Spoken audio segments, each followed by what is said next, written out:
كاتب السعودي سعيد البشري صاحب مقالة عند موتي لن أقلق ولن أهتم بجسدي البالي.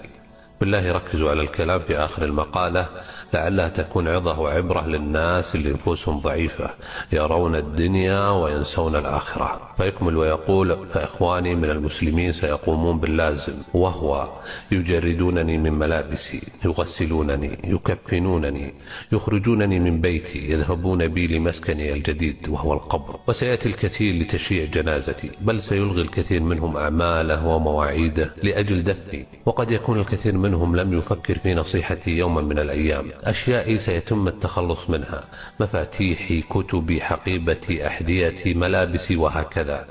وإن كان أهلي موفقين فسوف يتصدقون بها لتنفعني. فتأكدوا بأن الدنيا لن تحزن علي، ولن تتوقف حركة العالم، والاقتصاد سيستمر، ووظيفتي سيأتي غيري ليقوم بها، وأموالي ستذهب حلالا للورثة، بينما أنا الذي سأحاسب عليها. القليل والكثير، النقير والقطمير، وإن أول ما يسقط مني عند موتي هو اسمي.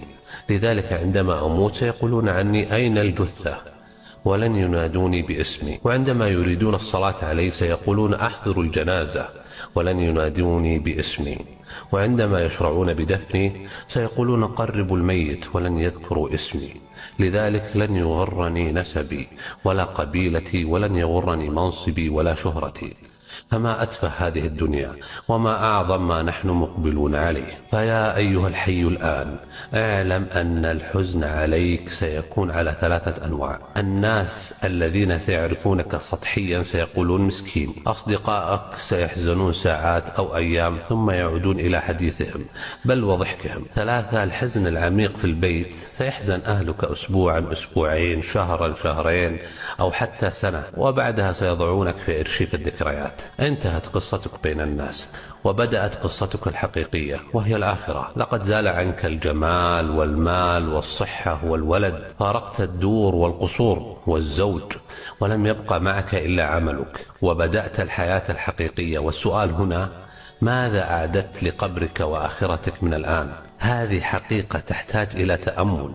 لذلك احرص على الفرائض، النوافل، صدقة السر، عمل صالح، صلاة الليل، لعلك تنجو. إن ساعدت على تذكير الناس بهذه المقالة وأنت حي الآن، ستجد أثر تذكيرك في ميزانك يوم القيامة بإذن الله. وذكر فإن الذكرى تنفع المؤمنين. لماذا يختار الميت الصدقة لو رجع للدنيا؟ كما قال تعالى: رب لولا أخرتني إلى أجل قريب فأصدق. ولم يقل لأعتمر أو لأصلي أو لأصوم. قال العلماء: ما ذكر الميت الصدقة إلا لعظيم ما رأى من أثرها بعد موته. فأكثروا من الصدقة. ومن أفضل ما تتصدق به الآن 10 ثواني من وقتك لنشر هذا الكلام بنية النصح، فالكلمة الطيبة صدقة.